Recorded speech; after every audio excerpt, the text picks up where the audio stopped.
इस माफिया को मिट्टी में मिला देंगे।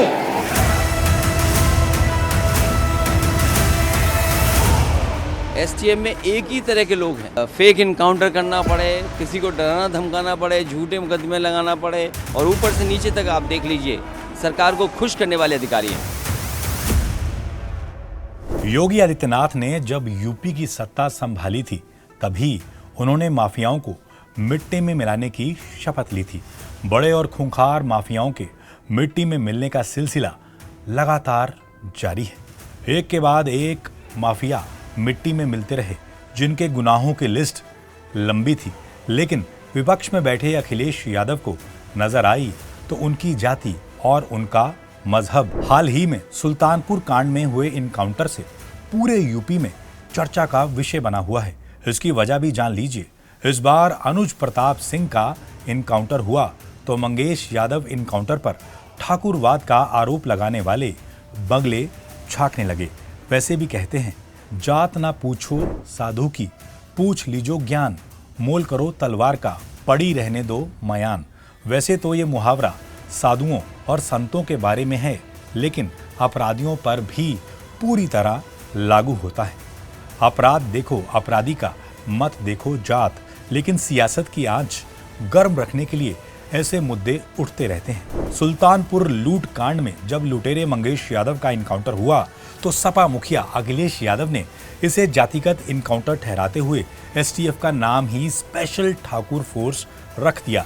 आज सुल्तानपुर लूट कांड के दूसरे आरोपी अनुज प्रताप सिंह के इनकाउंटर के बाद आरोपी के पिता रोते हुए अखिलेश यादव से पूछते हैं कि अब तो वो खुश हैं कि ठाकुर का भी इनकाउंटर हो गया।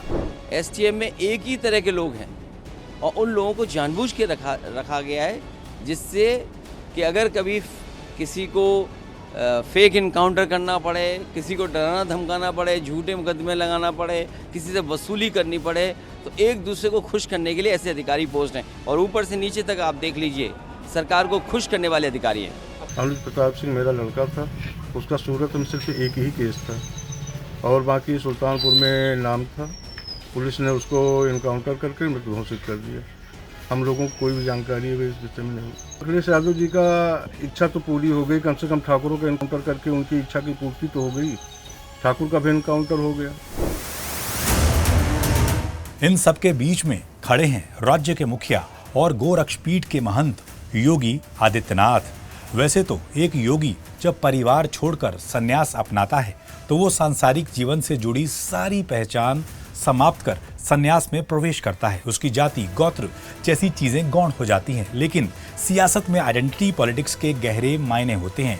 योगी की भी संन्यास से पहले की जाति निकाली गई और अजय सिंह बिष्ट रहे योगी पर ठाकुरवाद की राजनीति के आरोप अखिलेश ने लगाए। इनकाउंटर पर भी जाति की सियासत का बाजार गर्म होने लगा। हर इनकाउंटर के बाद योगी ने कहा कि अपराधी कोई भी जाति का हो, यूपी छोड़ दे यह अपराध, क्योंकि यूपी की सियासत में इनकाउंटर पर जातिगत राजनीति शुरू हो चुकी है। हम जातिगत विश्लेषण के जरिए आपको ये भी बताएंगे कि योगी राज में कितने इनकाउंटर हुए, मारे जाने वाले अपराधी किन जाति के थे।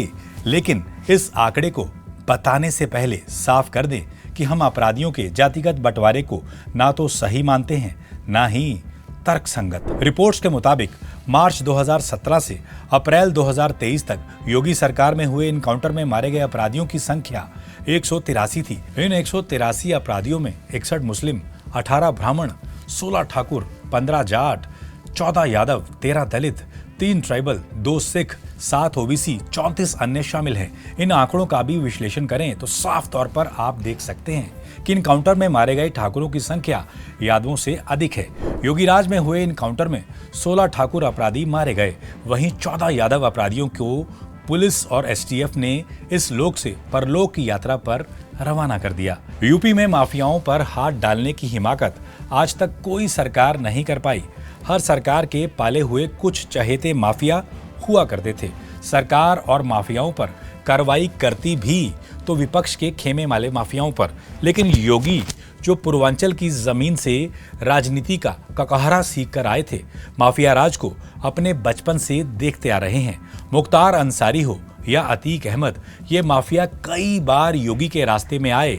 योगी गोरखपुर के सांसद हुआ करते थे और कई बार माफियाओं ने उनके ऊपर हमले करवाए। इसलिए जब योगी सत्ता में आए तो विधानसभा में कसम खाई माफियाओं को मिट्टी में मिला देने की। उसके बाद खौफ के पर्याय बने इन बड़े माफियाओं को हमने खत्म होते देखा। योगी राज में इनकाउंटर की कार्रवाई हो या बुलडोजर एक्शन, ये सख्त एक्शन है जिसका विरोध भी लाजमी है। कई लोग करते हैं। एक नजरिया है जो अपराधियों से भी नरमी से पेश आने की वकालत करता है। एक नजरिया है महात्मा गांधी का जो अपराध से नफरत करने की शिक्षा देता है, अपराधों से नहीं।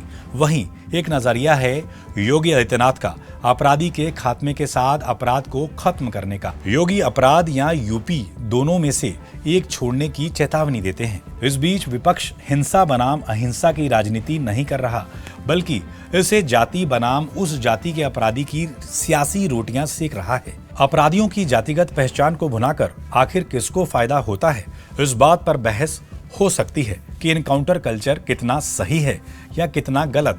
लेकिन अगर बहस इस बात पर होने लगे कि इस जाति के अपराधी का इनकाउंटर क्यों हुआ और दूसरी जाति के अपराधी का इनकाउंटर क्यों नहीं हुआ, तो निश्चित तौर पर सियासत और प्रशासन दोनों ही उस अंधेरी गली में दाखिल होते हैं जिसके दोनों सिरों पर बस अंधेरा ही अंधेरा है। तो माफिया सीरीज के इस एपिसोड में आज के लिए इतना ही। अगले एपिसोड में हम किसी और माफिया की कुंडली खंगालेंगे।